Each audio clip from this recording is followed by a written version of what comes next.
Before speech grew wings, Egypt whispered through symbols carved in bone and clay. The ancestors spoke without sound, names carved where breath had no meaning. A king who ruled without letters, yet left symbols that command still. Names became flesh. Ownership became immortality. Each sign held a spirit. Each spirit guarded a meaning. Eka! Eka! 3 marks called many. Repetition was magic. The unifier carved his victory in living stone. 2 lands, like 2 breaths, exhaled one kingdom. Before pens came iron, and iron carved eternity. Writing watched the living. The living feared its gaze. Clay spoke for the dead, what they owned, and who they were. 10, 20, 30, 40. Order became divine. Commerce became memory. The king's mark flew higher than speech. Nature carved with fire what humans later traced. Even offerings listened. Every jar told a story to the gods. Thus began the tongue of Kemet leaf, not spoken first, but carved.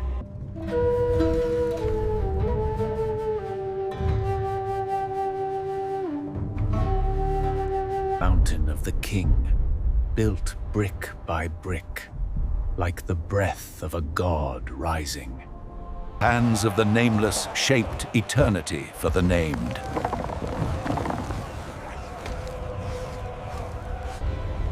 Inside, silence learned to speak on walls of darkness.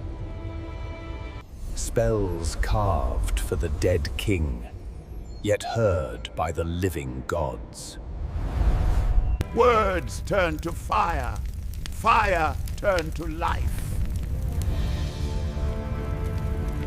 The sun carried him, not by blood, by utterance.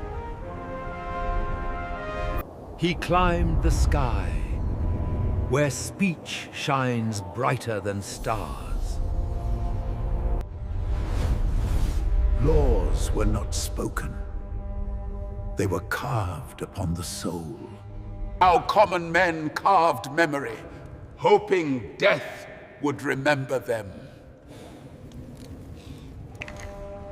Ink was milk of divinity. Pens carried the breath of gods.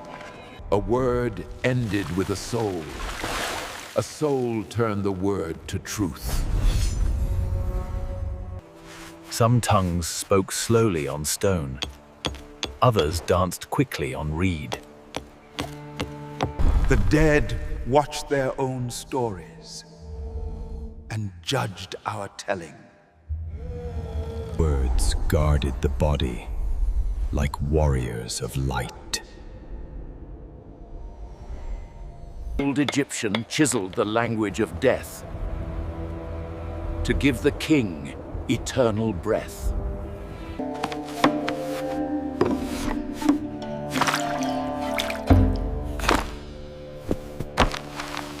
A refined tongue rose, precise like chisel, graceful like poetry. Spells that once crowned kings now guarded the humble in death. A man fled Egypt, fearing truth, only to return as wisdom. The world beyond Kemet fed him not with fear, but welcome. Listen more than you speak. Speak speak only where justice listens. Parents taught sons through scrolls, shaping mind like sculptor shapes stone. The dead sailed among constellations, each star an ancient syllable. Salvation grew from royal privilege into common right.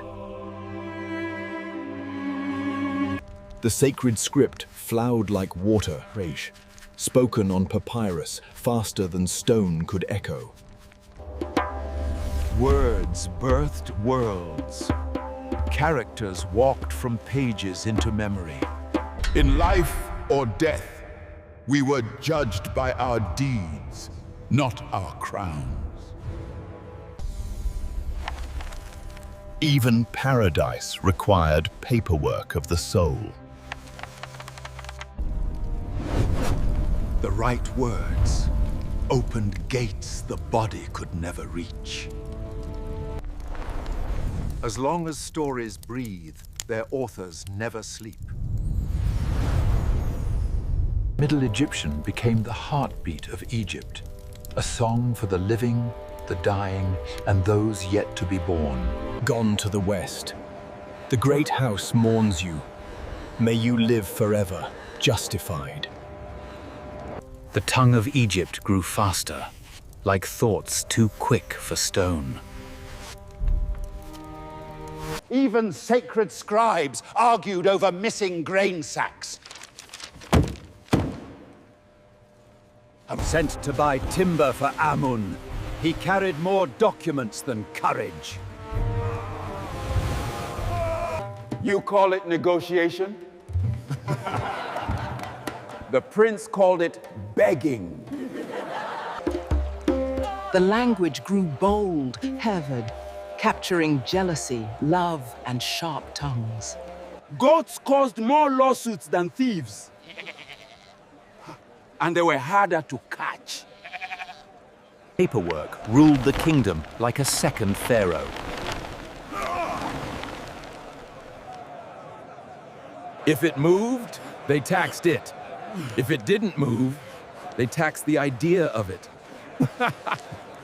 Late Egyptian wrote as the people spoke, I can't, with wit sharper than chisel. Even holiness could break your house, then ask for donations. The tongue of the street shaped the tongue of the scroll. Yet the gods kept their speech in sacred pictures, never fully stepping down. Sign your name and be watched by law, by temple, and perhaps by gods. Even lost letters still murmured their truths beneath desert silence. Late Egyptians spoke for the living farm. Honest, flawed, and beautifully human.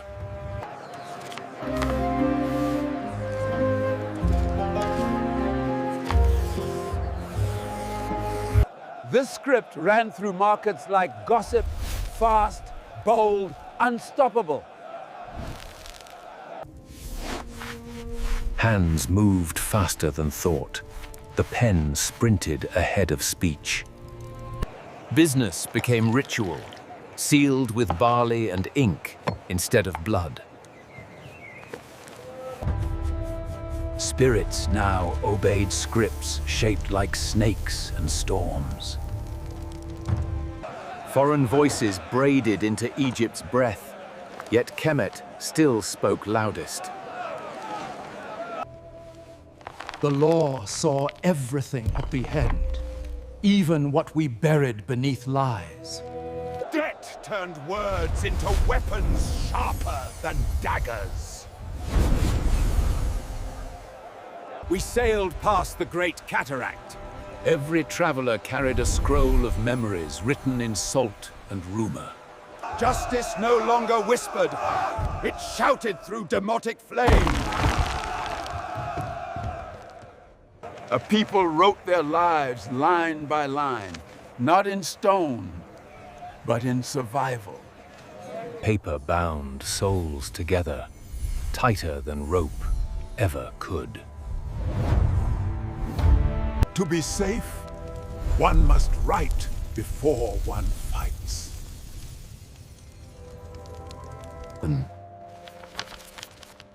Knowledge became currency. Only the clever grew rich. Pictures slept, while quick strokes ruled the dusk. Demotic carried the heartbeat of Egypt, rough, relentless, and alive. The grace of the Lord be with you always. Amen. From Greece came shapes, from Kemet came spirit. Together, a new tongue was born. For the first time, Egypt wrote how she truly spoke, with living breath. Holy stories gained Egyptian rhythm, sung through African memory. Worship became music, and writing became song.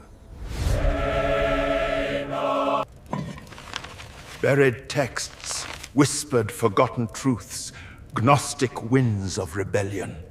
Script and spirit embraced, not to rule kings, but to guide souls. Even saints argued over laundry, taxes, and borrowed donkeys. Africa's believers spoke through many scripts, yet prayed with one river's voice. Letters became blessings, breaking like bread over the faithful. To preserve, one must sacrifice. To remember, one must transform. The same gods watched, disguised in foreign letters. Knowledge migrated from reeds to skin, yet truth stayed rooted in mud and river. The voice of Kemet learned to kneel without bowing its heritage. Old speech slept, not dead, abai, dreaming in the hearts of its children.